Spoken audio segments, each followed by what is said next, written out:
Hey there. So today I'm going to take a look at all the comic books that I got in January.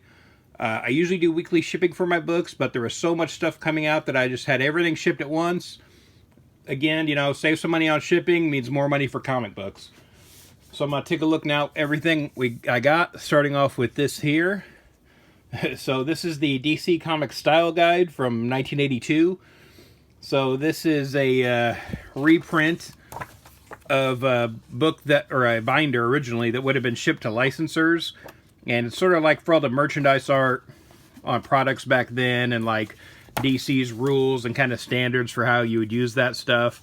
Again, this is something people have wanted for a really long time, and so this finally came out. Just kind of glancing through this, I've got a lot of thoughts on this book, so this might be something I take a look at later in like a separate video just about this.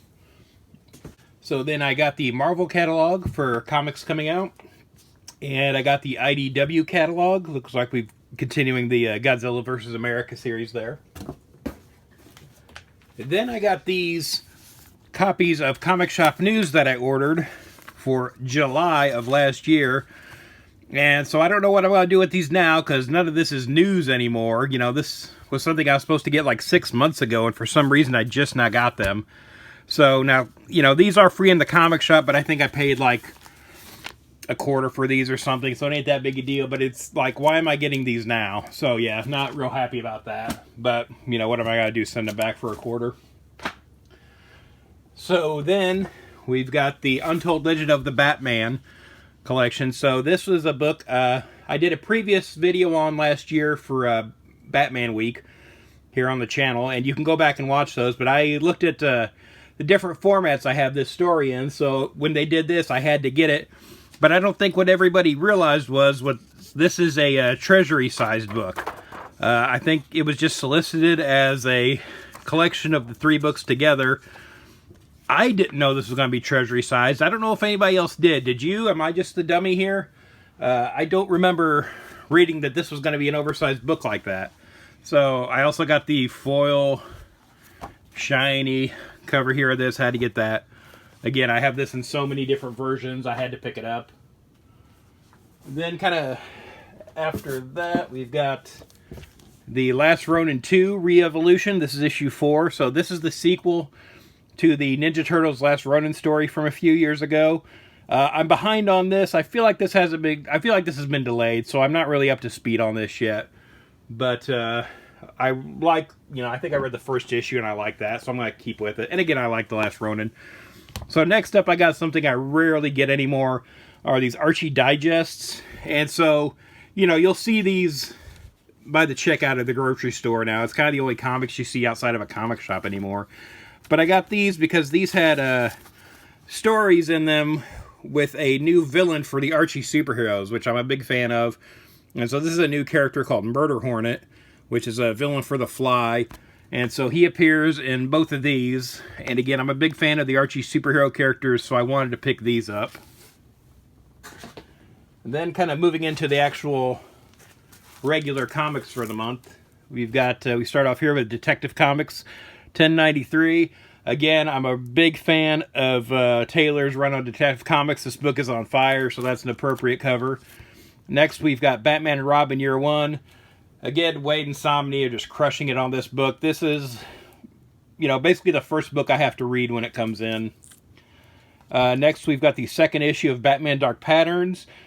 Again, just sort of a new mini-series of Batman, a good kind of mystery story going on. And I guess there's going to be like three or four different parts to it as it goes on. But I'm really liking that so far.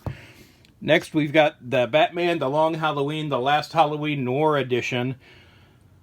Might be the longest title in comics. The Last Halloween title is already too long, but now we've got, this black and white version of it. And so I also got the blank cover here. So again, the idea being, you can commission an artist to do the cover for you there. But yeah, but then the interior is all black and white, which I really like. And this is Eduardo Rizzo, who did the first issue. And I have his Batman Noir collection of his stuff in black and white, and I just love that. So this was kind of a no-brainer for me to pick up. Then we've got the 4th issue of Absolute Batman. Then we've got Batman and Robin, number 17.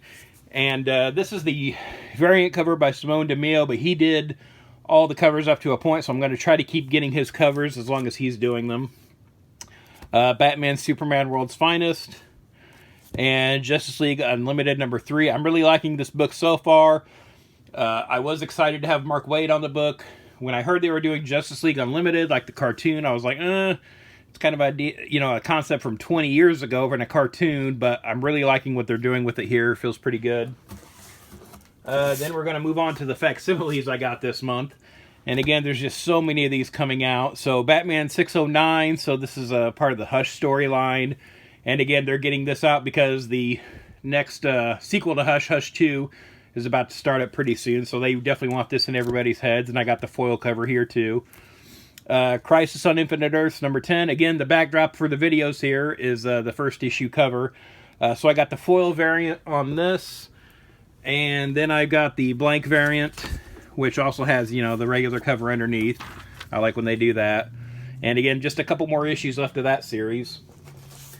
Then I've got the Brave and the Bold #29. And so this is the second appearance of the Justice League of America. And so this is a facsimile of that original issue. And then again, here's the shiny foil cover of that. And then the blank cover here too that they did. I'm kind of interested to see what artists do with these, where they're not just white covers. They actually have like a color to them. So it could be like a tone that an artist plays around with, kind of add some color to the drawing. I feel like there's a lot of potential to do cool things with that. Then moving on, we've got Fantastic Four #1 facsimile. I think these are the only Marvel books I got. I'm not buying a lot of Marvel right now, but I want to get the Fantastic Four facsimiles they're doing. So they're doing the first 12 issues of Fantastic Four as facsimile editions. I think I already have a facsimile they did of this issue already, but I want to go ahead and get this one too. And they did have a metallic foil variant of this too that I picked up because I had to. But yeah, again, these are books, like the originals are on my list. Like I would love to have the entire Kirby and Lee run on Fantastic Four. I won't, obviously, because these books are so high priced. But again, if I can get these facsimiles, that's like at least a physical copy I can have in the collection here. So that's kind of nice to have. Then getting into some more like the indie stuff. We've got the new Teenage Mutant Ninja Turtles #6 from IDW, written by Jason Aaron. This is getting really good reviews. I'm so far behind on Ninja Turtles right now. I haven't read any of these yet. Everybody says they're great, but I'm still reading the previous series from IDW, so I'm not caught up yet, so I gotta get going on that. Then we've got the TMNT Best of Nobody. I'm really liking these best of collections they're doing, so I've been picking all these up. Then we've got Turtles of Grayskull, so if you're familiar with the action figure line, this is sort of mashing up Masters of the Universe and Ninja Turtles. Then we have Archie is Mr. Justice, so another Archie book for the month. But yeah, just sort of a new Archie superhero book.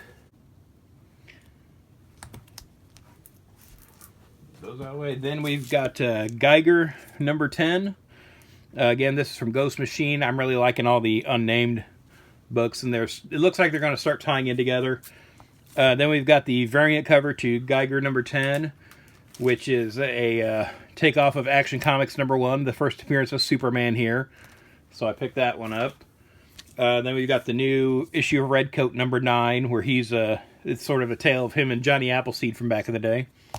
Then we've got Death of Copra #1. So this is continuing the original Copra series. It's not like, if you read inside, it does say it's number 40-something of the original Copra series. So if you're getting Copra, this isn't like a new thing. This kind of continues the story. Again, it looks like Michelle Fifa is finally wrapping up Copra, and while I don't read it regularly, I definitely wanted to pick these up. Again, I got the previous Image series that he did also.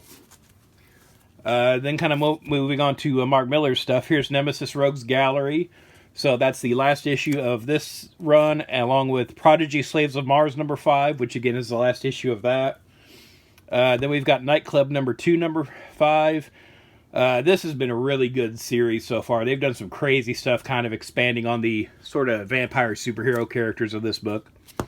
Then Dick Tracy #7. Again, I was getting all of the variant covers and stuff for this book, but now that they've said it's a monthly, I'm just going to stick to the Francesco Francavilla covers, because again, they're kind of the best anyway, so I'm going to keep getting those. Then moving on to the new EC stuff, we have Epitaphs from the Abyss #7, and then the first issue of Cruel Kingdom. So yeah, it's kind of interesting to see them expand the line. I think these are doing well. I hope so, because I'm really liking these new EC books. I feel like there's so many comic creators who grew up reading that stuff and wants to do like their own versions of that. I feel like you could just keep this going forever. So hopefully they keep it, going for a while. Then we've got the new issue of Star Trek #28. Then I've got Star Trek Defiant 22 and 23, which came out. And the third issue of Star Trek Lower Decks. This is really nice because now that the cartoon's over, I can kind of keep reading this comic book, kind of see where that goes, because, it's the only way to get the Lower Decks fixed right now, it seems like. Now, after this, these aren't really new books, really. I was going through Discount Comic Shop store, and these are issues that are recent, but that I missed.